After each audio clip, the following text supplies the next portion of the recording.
आज धर्मनगरी उज्जैन में मातृशक्ति एवं दुर्गा वाहिनी का सैलाब देखने को मिला। यहाँ प्रत्येक गली और चौराहों पर भगवा वेशभूषा में हाथों में लाठी और तलवार लेकर युवतियां जय भवानी जय श्री राम के नारे लगाती दिखाई दी। दरअसल आज उज्जैन में विश्व हिंदू परिषद द्वारा शक्ति संगम का आयोजन किया गया। इस आयोजन में मालवा प्रांत की सभी 28 जिलों में मातृशक्ति शामिल हुई। यहाँ 10,000 से अधिक युवतियां महाकाल मंदिर से शौर्य यात्रा के रूप में निकली। यह यात्रा गुदरी चौराहा, गोपाल मंदिर, कंठाल, कोयला फाटक होते हुए सामाजिक न्याय परिसर पहुंची। यहाँ एक सभा का आयोजन हुआ जिसे साध्वी त्रितंबरा ने संबोधित किया। इस दौरान साधु संत और विश्व हिंदू परिषद और बजरंग दल के नेता भी मौजूद रहे। शक्ति संगम कार्यक्रम में शामिल हुई युवतियां अलग अलग रूपों में दिखाई दी। कोई मां सरस्वती, कोई मां दुर्गा, कोई मां काली तो कोई भारत मां बनकर पहुंची। सिर पर मुकुट, हाथों में तलवार, लाठी, पुष्प लेकर यात्रा में निकली युवतियों का शहर भर में जगह जगह पुष्प वर्षा से स्वागत हुआ। साध्वी त्रितंबरा द्वारा यह संबोधन के दौरान जय श्री राम के नारे लगवाए और सभी को हिंदू धर्म के अनुसार चलने की शपथ दिलाई। बता दें कि देवी अहिल्या और रानी दुर्गावती की जयंती वर्ष में नारी शक्ति के स्वाभिमान के रूप में मध्य प्रदेश के 110 स्थानों से मां वंदना यात्रा निकाली गई थी। इस यात्रा का समापन धर्मनगरी उज्जैन में शक्ति संगम के रूप में हुआ। कार्यक्रम समापन के बाद साध्वी त्रितंबरा ने मीडिया से चर्चा की। यह चर्चा के दौरान उन्होंने कहा कि देश धर्म पर जो चुनौतियां हैं उसे हमें स्वीकार करते हैं। भारत की भूमि सनातन भूमि है, इसमें प्रदूषण पैदा ना हो उसके लिए सजग रहना है। बांग्लादेश जैसी घटनाओं को देखकर यह लगता है कि स्त्रियों को स्वयं सशक्त होना होगा, अपनी रक्षा स्वयं करनी होगी। उन्होंने कई और विषयों पर भी मीडिया से चर्चा की।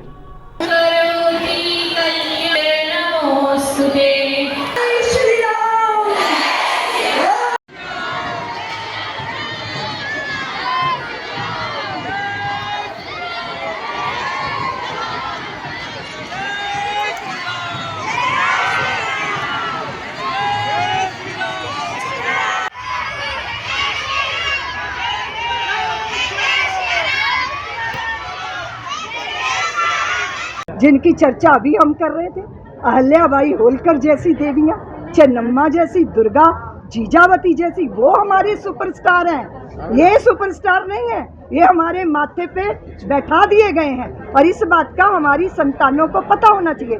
दूसरी बात, कितना अपमानजनक है कि जिस तैमूर ने, जिस हमलावर ने इस देश की मान सम्मान को मिट्टी में मिलाया, स्त्रियों के साथ बलात्कार हुए, मंदिर ध्वस्त किए गए, आज आप हमारे स्वाभिमान को चुनौती दे रहे हो। उन पापियों के नाम पर अपने बच्चों के नाम रख रहे हो, तो आप सीधा सीधा हमारा अपमान कर रहे हो। ये बात हिंदू समाज को समझना चाहिए। इसलिए वो हमारे लिए सुपरस्टार हो नहीं सकते, इसलिए उनकी बात आप मुझसे करिए मत। दीदी, आखिरी सवाल था, बांग्लादेश जिस प्रकार हिंदुस्तान के ऊपर हिंदुओं को अत्याचार कर रहा है, केंद्र सरकार आखिर मौन क्यों? मुझे नहीं लगता कि वो मौन है, वो अपने तरीके से कार्य करेंगे, कर रहे होंगे। हमें संदेह के घेरे में अपना वो नेतृत्व नहीं खड़ा करना चाहिए जो देश धर्म को सर्वोपरि मानता है। इस तरह की चर्चा से अविश्वास पैदा होता है, लेकिन बहुत सारी चीज़ें जो कूटनीति के द्वारा होती हैं, अन्य चीज़ों से कुछ बातों को लेकर तकलीफ हुई, जैसे अभी चावल इत्यादि देने की बात हुई तो ये हुआ कि भाई कोई तो शर्त रखो। मैं दूसरी बात कह रही हूँ, हिंदू समाज अपने नेताओं के बल पर अपनी सुरक्षा सोचता है, तो ये भी करो कि अपने हिंदू हित की बात करने वाले को देश सौंपो, पर अपनी सुरक्षा और रक्षा की जिम्मेदारी स्वयं संभालो। हिंदू जाति मैं आपके द्वारा कहना चाहती हूँ, हिंदू समाज अपनी शक्ति को पहचाने।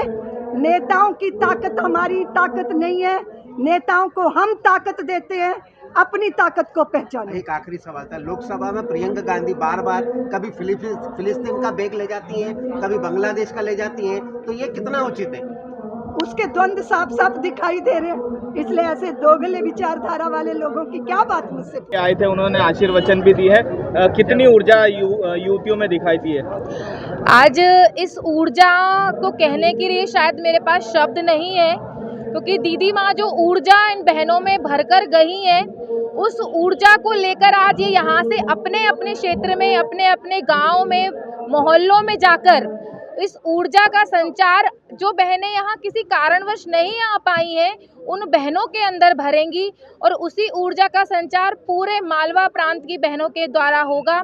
आज यहाँ पर यानी कि ये यात्रा शक्ति संगम जो शक्ति पीठ से, शक्ति मार्ग से, शक्ति स्थल पर जो आई है और दीदी माँ की शक्ति का संचार जो हुआ है, वहाँ सभी 35,000 बहनों में संचार को लेकर अपने अपने क्षेत्र में जाकर और उसी ऊर्जा के साथ दुर्गा वाहिनी मातृशक्ति का कार्य करेंगी और इस भारत माता को परम वैभव तक पहुंचाने का कार्य हमारी दुर्गाएं करेंगी।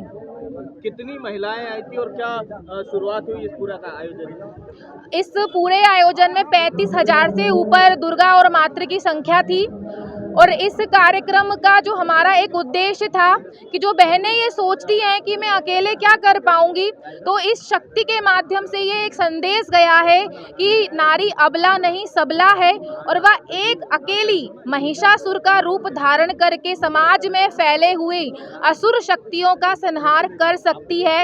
यह एक परिचय, एक छोटा सा रूप इस कार्यक्रम के माध्यम से बहनों तक पहुंचाया है। ज्योति प्रिया, मालवा प्रांत, दुर्गा वाहिनी संयोजिका।